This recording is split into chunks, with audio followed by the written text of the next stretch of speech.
Bonjour, Monsieur le conseiller Vigneault, je vous remercie énormément d'avoir accepté de participer à cette conférence. Votre intervention est donc enregistrée car hélas vous avez des obsèques demain et merci beaucoup d'avoir pris le temps d'enregistrer cette intervention la veille. Vous êtes conseiller à la Cour de cassation, vous êtes membre du conseil de l'AFDIT, vous êtes intervenu souvent dans nos conférences et vous êtes président de la commission des clauses abusives. C'est plutôt dans le cadre de ces fonctions-là que s'inscrit votre intervention, mais sans plus attendre, je vous donne la parole et je vous remercie beaucoup par avance. Bonjour, merci Nicolas de m'avoir invité à intervenir dans ce colloque. Je suis vraiment navré de ne pouvoir être présent aujourd'hui avec vous. Comme Nicolas l'a rappelé tout à l'heure, j'ai un événement familial qui m'empêche, qui va m'éloigner de mon ordinateur toute la journée de vendredi. Si j'ai proposé d'intervenir à ce colloque, c'est en ma qualité de président de la commission des clauses abusives, à la suite d'une réflexion que nous nous sommes faites, les membres de la commission, à l'occasion de la recommandation que nous avons adoptée le 2 juillet 2020 sur les contrats de location de moyens de transport en libre service, que vous pouvez d'ailleurs consulter sur le site internet de la commission. La commission a constaté, et d'ailleurs a été un peu étonnée, que de nombreux opérateurs n'avaient pas réalisé que les contrats qu'ils proposaient aux consommateurs étaient soumis à la législation très contraignante pour les professionnels et très protectrice des consommateurs, qui est applicable à tous les contrats à distance et qui résulte des articles L221-1 et suivants du Code de la consommation. La plupart de ces contrats de location de transport en libre-service, vous voyez certainement de quoi je parlais, c'est ces voitures, ces trottinettes, ces vélos, ces scooters que l'on peut réservé avec son téléphone. Ça constitue des nouveaux objets juridiques, non seulement en ce qu'ils proposent à location de biens partagés, qui n'était pas un modèle économique et juridique jusque-là très utilisé, mais ils diffèrent aussi des modèles proposés par le Code civil en ce qu'ils utilisent des vecteurs de contractualisation qui n'existaient pas il y a peu, essentiellement à travers des applications téléchargées sur un smartphone.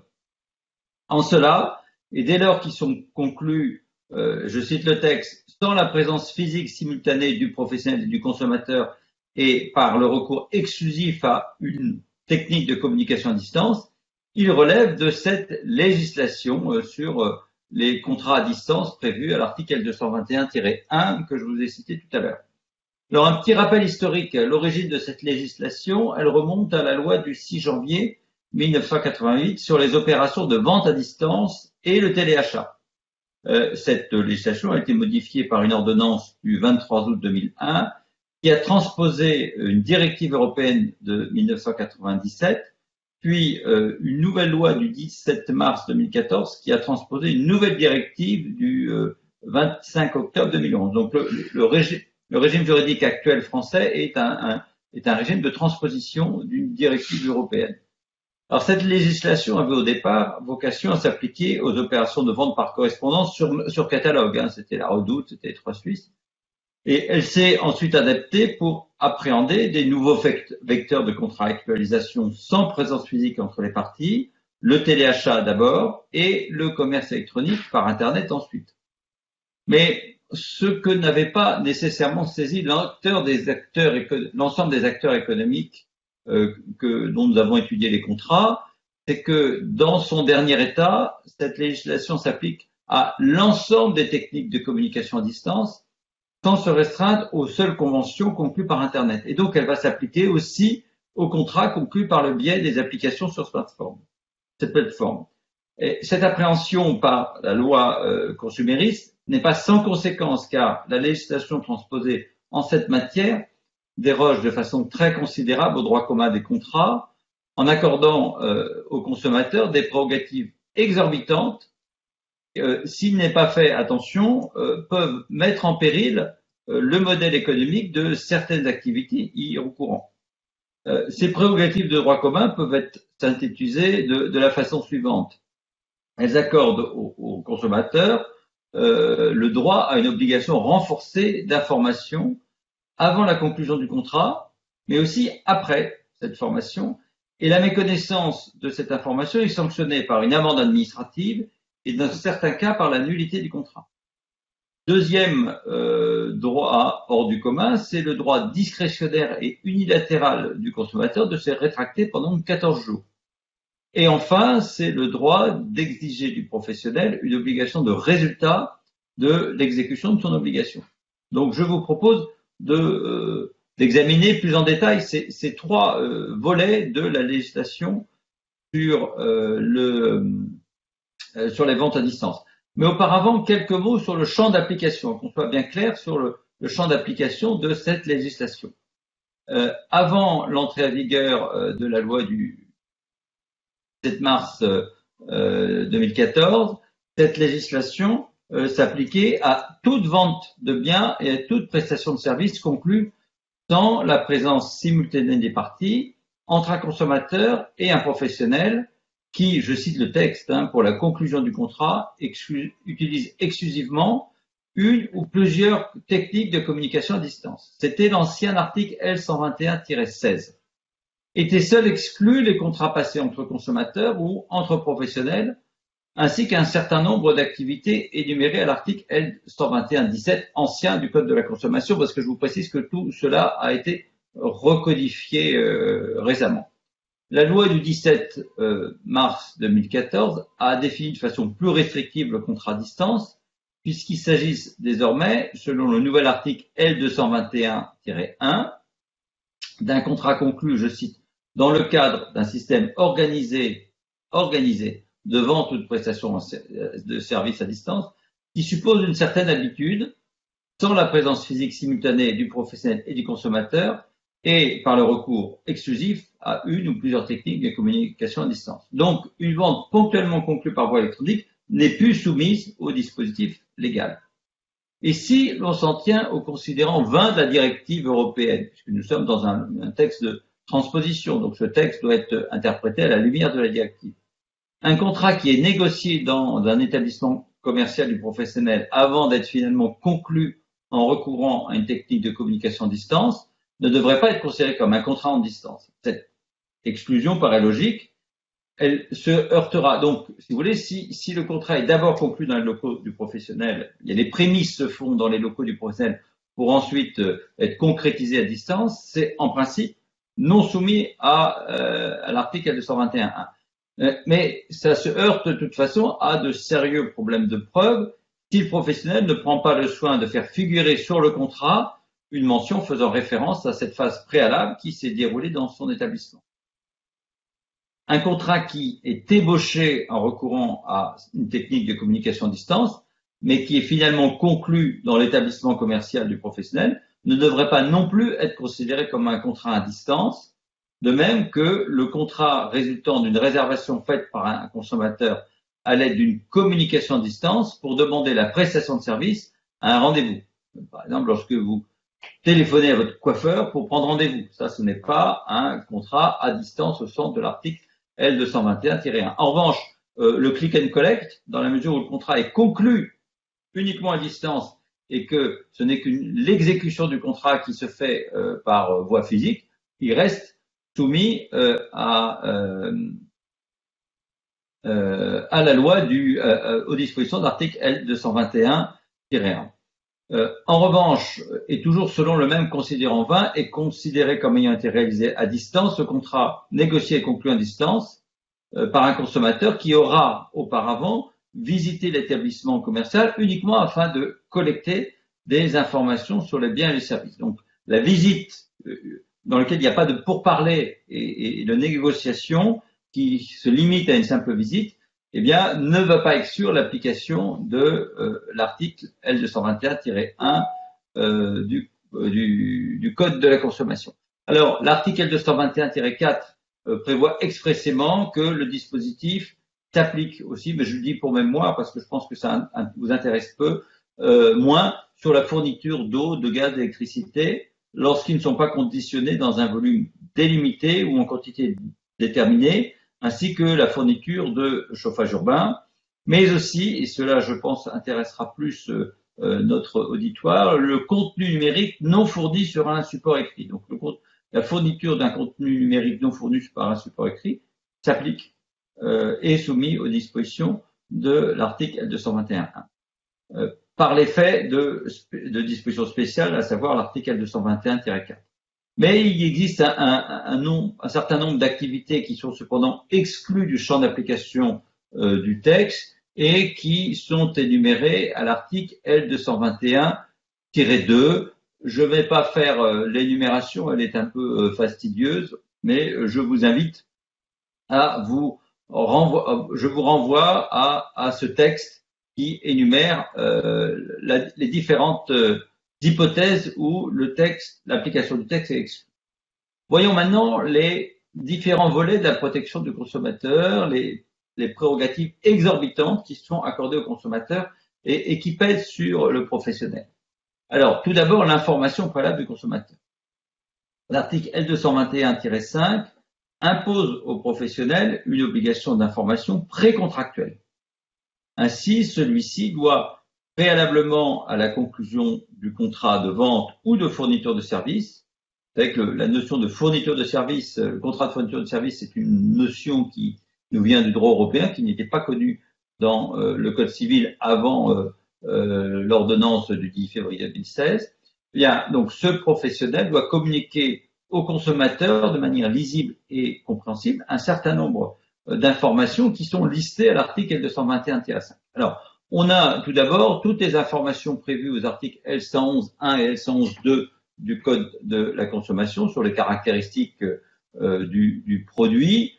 Alors, c'est une disposition redondante puisque de toute façon, le professionnel est tenu d'apporter cette information en vertu de ces deux textes préalables, L111.1 et L111.2.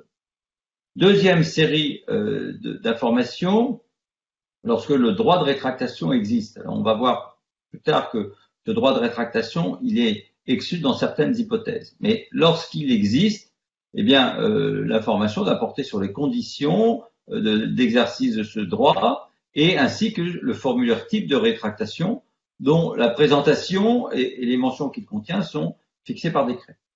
Et puis, troisièmement, les informations relatives aux coordonnées du professionnel, le cas échéant, le coût de l'utilisation de la technique de communication à distance, l'existence de code de bonne conduite, le cas échéant, aux cautions et garanties, aux modalités de résiliation, aux modes de règlement de litige et autres conditions contractuelles dont la liste et le contenu sont fixés par un décret en Conseil d'État qui a été codifié à l'article R221-2. Là encore, je ne vais pas vous faire la liste, cette énumération un peu fastidieuse. Vous reporterez à ce texte. Alors, conformément aux prévisions de la directive et au droit commun, ces informations font partie intégrante du contrat et ne peuvent pas être modifiées, à moins que les parties contractantes n'en décident autrement de manière expresse. La loi du 17 mars 2014 a cependant prévu à l'article L221-11 une exception lorsque, je cite, la technique de communication à distance utilisée impose des limites d'espace ou de temps pour la présentation des informations. Et dans ce cas, le professionnel peut se borner à fournir au consommateur avant la conclusion du contrat les informations relatives aux caractéristiques essentielles du bien et du service, à son prix, à son identité, à la durée du contrat et au droit de rétractation, et les autres informations sont adressées par tout autre moyen adapté à la technique de communication à distance. C'est-à-dire que les deux premières séries d'informations doivent être adressées et la troisième peut être adressée par un autre moyen. Alors, à l'époque de la loi, on envisageait les contrats qui étaient conclus par SMS. Il n'est pas certain, compte tenu de l'évolution des techniques et de la capacité de nos smartphones actuels de télécharger des données, que cette disposition spéciale de l'article 221.11 puisse s'appliquer à des contrats qui sont conclus par des applications, parce que ce type de contrat n'existait pas à l'époque.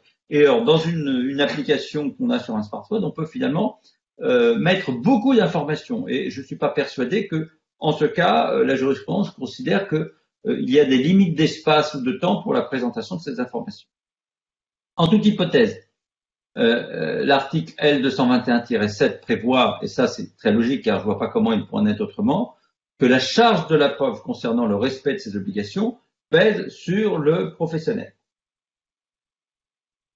Ensuite, l'article L221-14 dispose que le professionnel doit rappeler au consommateur, avant qu'il ne passe sa commande, de manière lisible et compréhensible, les informations relatives aux caractéristiques essentielles des biens ou des services qui font l'objet de la commande, à leur prix, à leur durée du contrat et s'il y a lieu à la durée minimale des obligations de ce dernier au titre du contrat. Le professionnel doit aussi veiller à ce que le consommateur, lors de la commande, reconnaisse explicitement son obligation de paiement. Alors, cette disposition prend un peu les consommateurs pour des idiots, hein, mais il faut expressément mentionner au consommateur qu'il reconnaisse son obligation de paiement. À cette fin, la fonction utilisée par le consommateur pour valider sa commande doit comporter la mention claire et lisible « commande avec obligation de paiement » ou une formule analogue qui est dénuée de toute ambiguïté indiquant que la passation d'une commande oblige à son paiement. Il est enfin prévu que les sites de commerce en ligne ou tous les opérateurs qui procèdent à du commerce, à des contrats à distance, doivent indiquer clairement et lisiblement, au plus tard au début du processus de commande, les moyens de paiement acceptés et les éventuelles restrictions de livraison. Alors, toutes ces dispositions sont sanctionnées par une amende administrative. L'amende administrative, elle est prononcée non pas par une juridiction, mais par la DGCCRF, avec ensuite un recours possible devant la juridiction administrative. Donc, cette amende administrative, elle est jusqu'à 3 000 € pour une personne physique et de 15 000 € pour les personnes morales, mais par infraction. Hein. Donc, il y a autant d'amendes qu'il peut y avoir d'infractions. Donc, cette sanction, elle est prévue à l'article L242-10. En outre, les prescriptions de l'article L221-14. Alors, je vous rappelle L221-14, le professionnel doit rappeler au consommateur avant qu'il ne passe sa commande de manière lisible et compréhensible les informations relatives aux caractéristiques essentielles des biens et des services qui font l'objet de la commande, à leur prix, à leur durée du contrat, et s'il y a lieu à la durée minimale des obligations de ce dernier. Eh bien, le non-respect de ces dispositions est sanctionné par la nullité du contrat, c'est l'article L242-2. Et donc, c'est une nullité qui est automatique, qui ne relève pas du régime des vices du consentement, parce qu'il n'y a pas besoin de démontrer l'erreur du consommateur, il n'y a pas besoin de démontrer que le consommateur n'aurait pas conclu le contrat s'il n'avait pas s'il avait eu connaissance de ces informations. C'est une nullité qui a un régime propre et qui va s'appliquer de plein droit. Donc, j'appelle votre attention sur la nécessité de respecter ces dispositions et de se préconstituer une preuve du respect de ces dispositions. Alors, après cette information préalable, nous avons une information qui est postérieure à la conclusion du contrat. C'est en quelque sorte la confirmation écrite de cette information. C'est l'article L221-13 qui prévoit qu'une fois le contrat conclu, le professionnel doit fournir au consommateur, sur du support durable, la confirmation du contrat contenant toutes les informations mentionnées à l'article L221-5. Donc, il y a une sorte de réitération de cette obligation d'information. Mais le professionnel est dispensé de l'envoi des informations s'il les a déjà fournies sur un support durable avant la conclusion du contrat.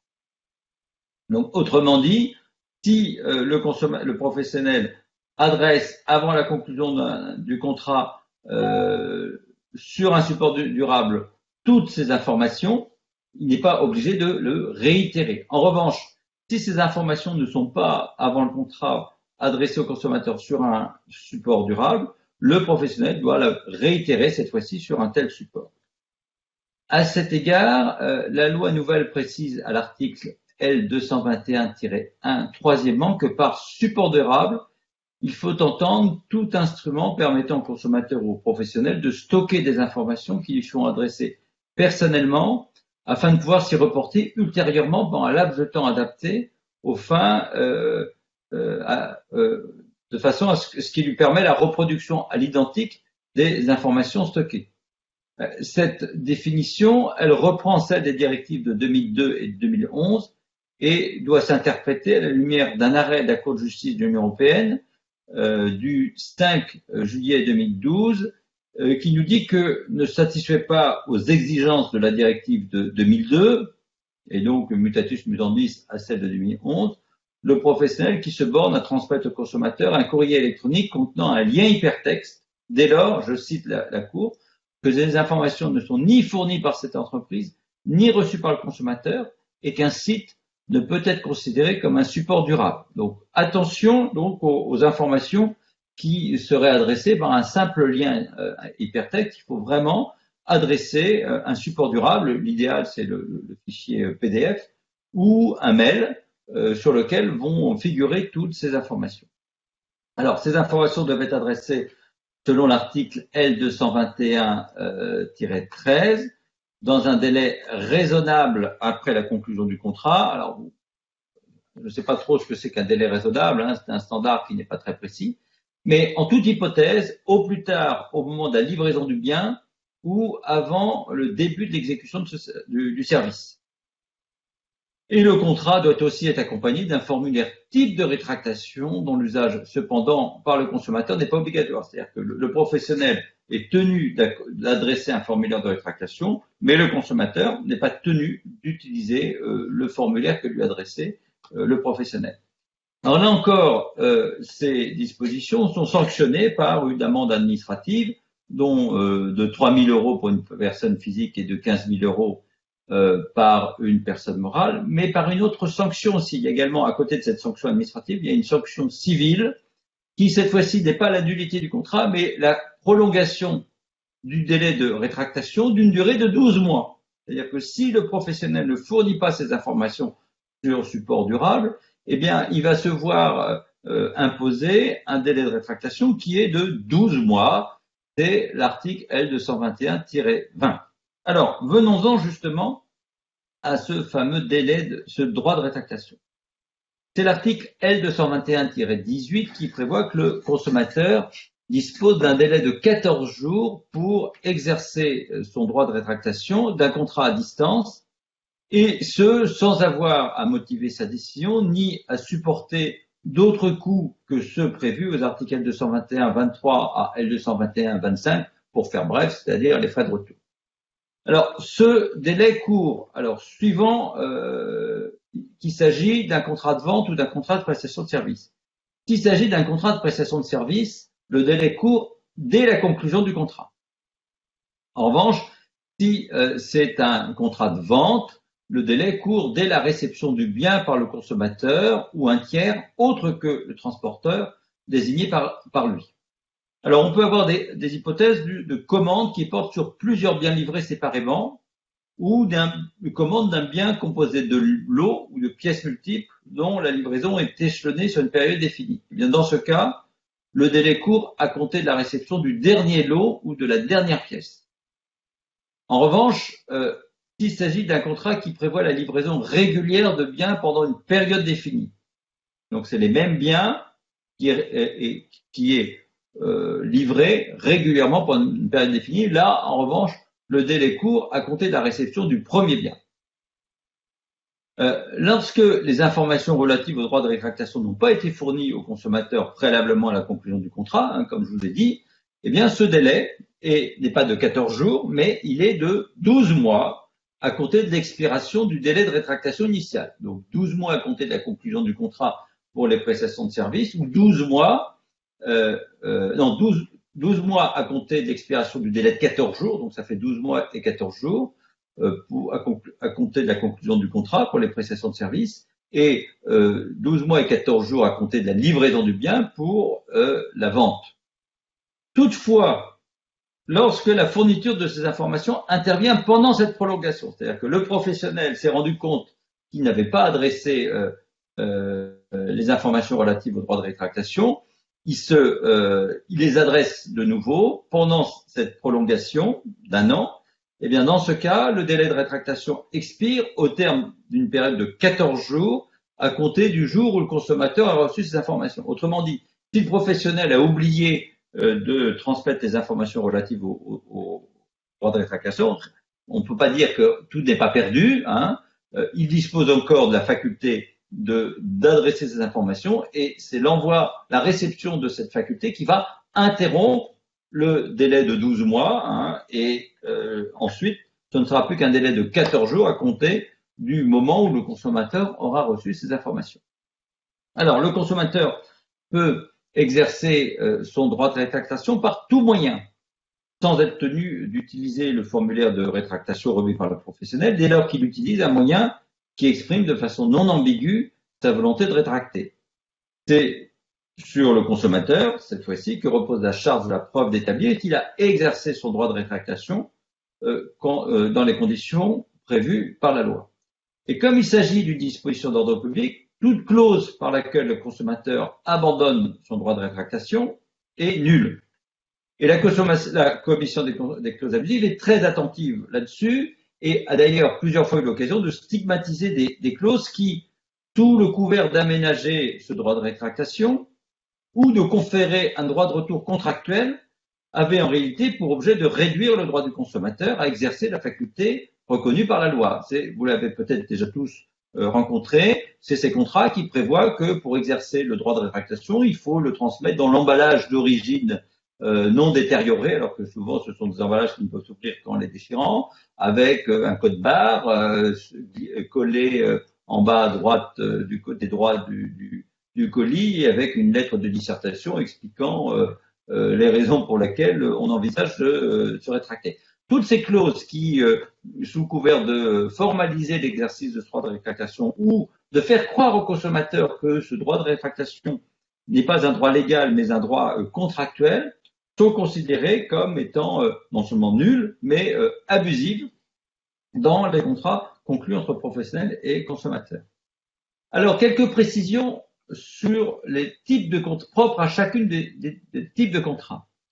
Pour le contrat de vente, alors, s'il a exercé son droit de rétractation, le consommateur doit renvoyer ou restituer les biens au professionnel ou à la personne désignée par ce dernier, sans retard excessif, nous dit le texte, ou au plus tard dans les 14 jours suivant la communication de sa décision de se rétracter, à moins que le professionnel ne propose de récupérer lui-même ses biens. Autrement dit, il y a deux délais de 14 jours qui se succèdent. Le premier qui court à compter de la livraison du bien pour manifester sa volonté de se rétracter, et le second qui court à compter de cette manifestation de volonté pour restituer le bien dans l'hypothèse d'une vente.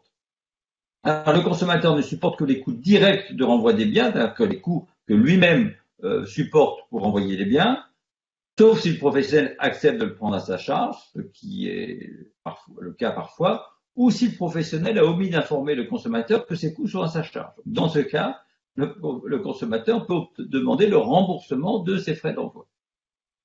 La responsabilité du consommateur ne peut en revanche être engagée en cas de dépréciation des biens résultant de la manipulation autre que celle pour établir la nature, les caractéristiques et le bon fonctionnement de ces biens. Sous réserve que, là encore, que le professionnel ait informé le consommateur de son droit de rétractation. Donc, s'il n'a pas informé le consommateur de son droit de rétractation, la responsabilité du consommateur ne peut pas être engagée pour les dépréciations du bien.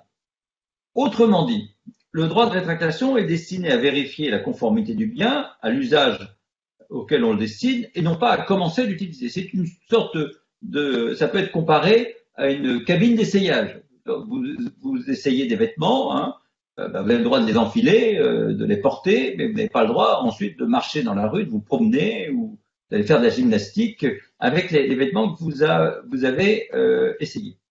Cela étant, si c'est en ce sens qu'est compris le droit de rétractation, c'est donc pouvoir vérifier la conformité du bien à l'usage auquel on le destine, on peut se demander s'il a bien été opportun pour la directive de 2011 de porter le délai de rétractation qui était auparavant de 7 jours, ce qui paraît bien suffisant pour apprécier la conformité du bien, à 14 jours, ce qui ne peut qu'encourager les consommateurs à faire un usage du bien qui excède le simple effet. Alors, de son côté, une fois que le consommateur a exercé son droit de rétractation, le professionnel est tenu de rembourser le consommateur de la totalité des sommes versées, y compris les frais de livraison, sans retard injustifié et au plus tard dans les 14 jours à compter de la date à laquelle il est informé de la décision du consommateur de se rétracter. Vous avez vu que le législateur aime bien cette durée de 14 jours. Pour les contrats de vente de biens, à moins qu'il ne propose de récupérer lui-même le bien, le professionnel peut différer le remboursement jusqu'à récupération du bien ou jusqu'à ce que le consommateur ait fourni une preuve de l'expédition de ses biens, la date retenue étant celle du premier de ces faits. Cette précision est bienvenue, sinon le professionnel pourrait être tenu de rembourser le consommateur alors même que celui-ci ne lui aurait pas encore restitué le bien.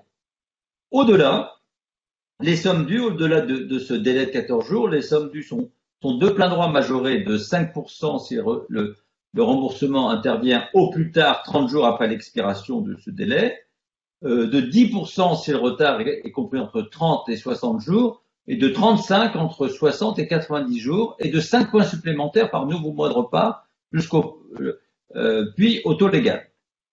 Donc ça, c'est l'article L242-4. Alors, le professionnel doit effectuer ce remboursement en utilisant le même moyen de paiement que celui utilisé par le consommateur pour la transaction initiale, sauf bien sûr si le consommateur a expressément accepté un autre moyen de paiement. Autrement dit, le professionnel ne peut pas imposer au consommateur de rembourser au moyen d'avoir une bon d'achat. C'est encore, nous avons à la commission des commissions des clauses abusives stigmatisé des contrats dans lesquels le remboursement n'était pas prévu en espèces, mais en nature au moyen de bons d'achat ou d'avoir.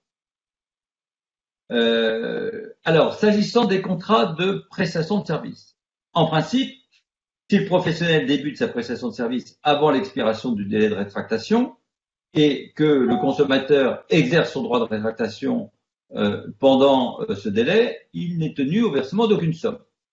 Il en résulte que le prestataire de service n'est pas tenu d'exécuter sa prestation avant l'expiration du délai.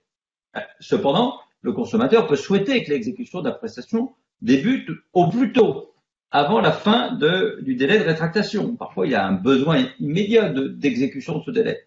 Il n'a pas forcément envie d'attendre ces 14 jours. Eh bien, la loi l'a prévu, c'est l'article L221-25 qui prévoit qu'en ce cas, le professionnel doit recueillir sa demande expresse par tout moyen. Donc, le professionnel peut exécuter avant l'expiration du délai, mais il doit le faire de façon expresse. Et il a été jugé sous l'empire de la loi antérieure que le professionnel ne saurait commencer à exécuter ses prestations avant la fin du délai qu'à la condition que le consommateur le lui ait demandé. Sinon, le contrat est nul. Mais que se passe-t-il si, après avoir demandé l'exécution immédiate, le consommateur exerce son droit de rétractation? Parce que la demande du consommateur de débuter la prestation de service avant l'expiration du délai ne le prive pas de cette faculté d'exercer ne le prive pas de la possibilité d'exercer sa faculté de rétractation. C'est pas une renonciation au droit. Mais s'il l'exerce, il est ensuite tenu de verser au professionnel le montant correspondant au service fourni jusqu'à la communication de sa décision de se rétracter. Donc, autrement dit, il doit rembourser, le professionnel n'est tenu de rembourser qu'à proportion de ce qu'il n'a pas exécuté. Ce montant est donc proportionné au prix total de la prestation convenue dans le contrat. Et si le prix total est excessif, le montant approprié est calculé sur la base de la valeur marchande de ce qui a été fourni. Alors, un régime particulier est institué à l'article 221-26 pour les contrats de fourniture de contenu numérique non fournis sur un support matériel. Pour cette catégorie de contrats, le droit de rétractation est exclu.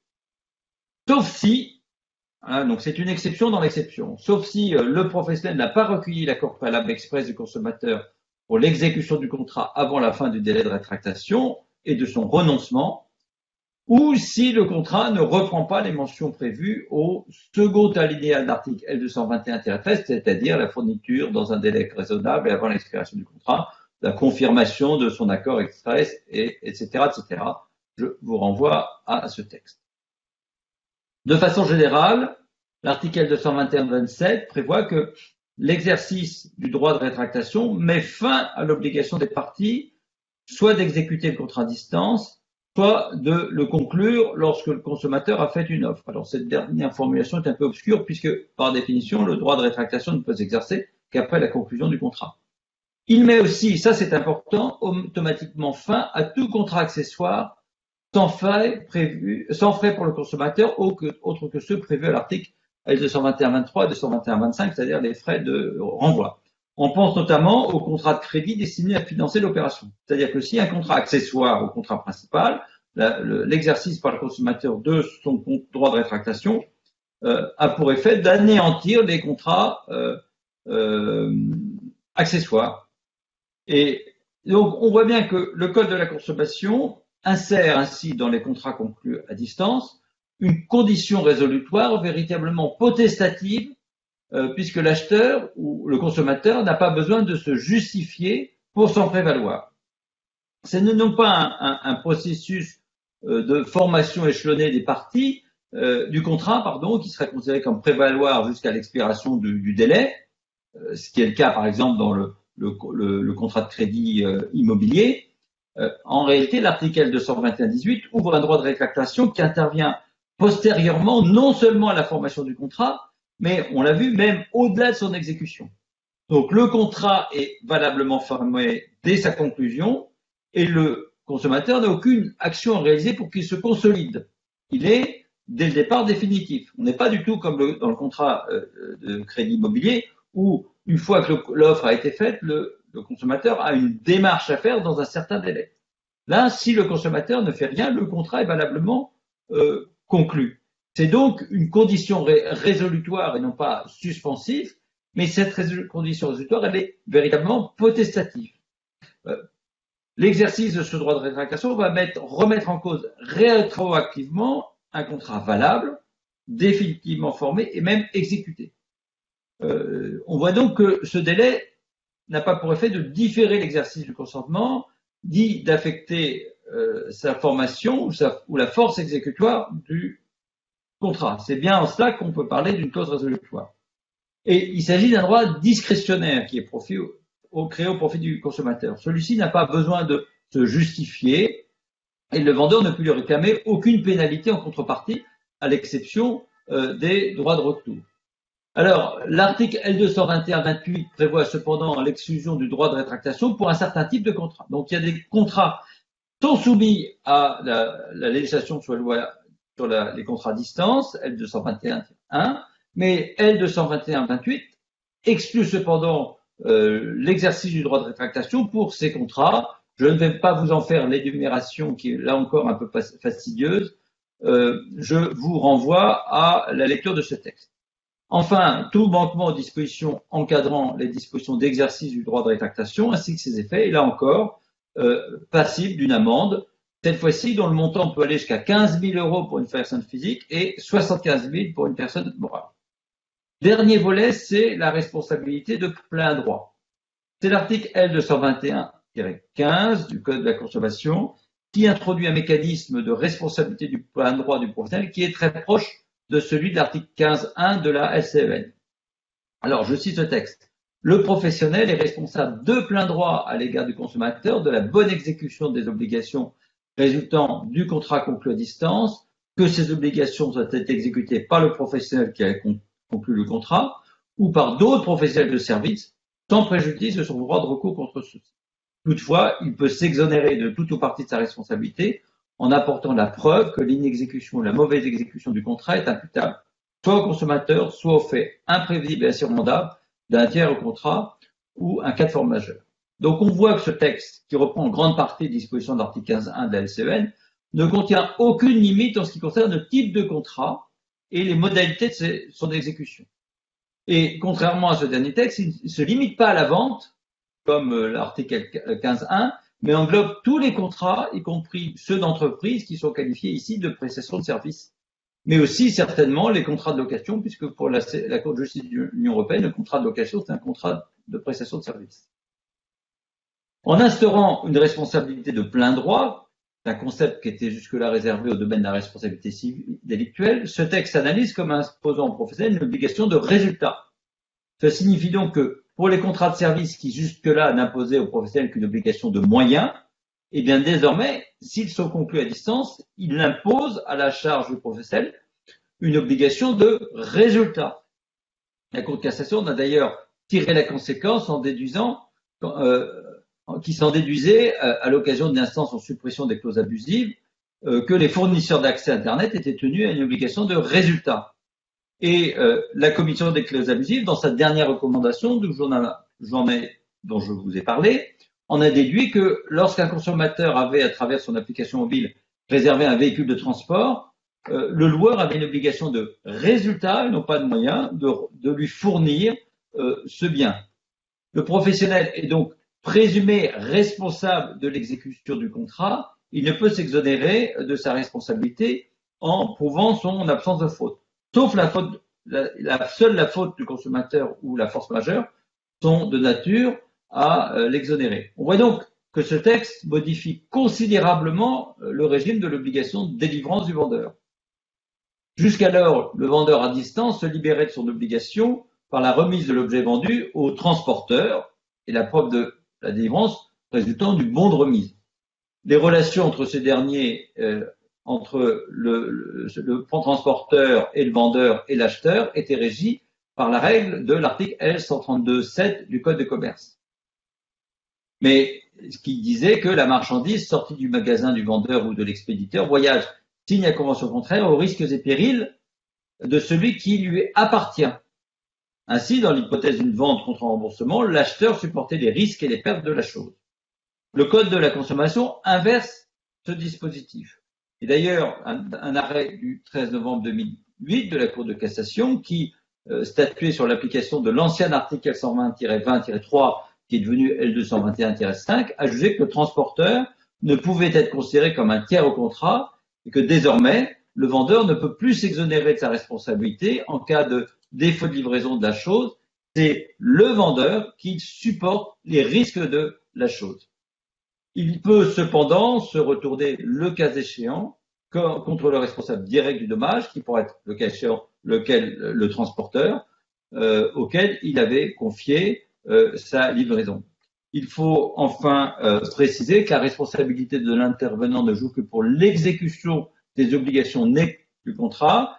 Par conséquent, tous les sites de courtage que l'on peut avoir, et notamment les marketplaces, ne sont pas responsables de l'exécution du contrat passé entre le vendeur et l'acquéreur. Voilà, j'ai l'impression d'avoir peut-être été un peu long.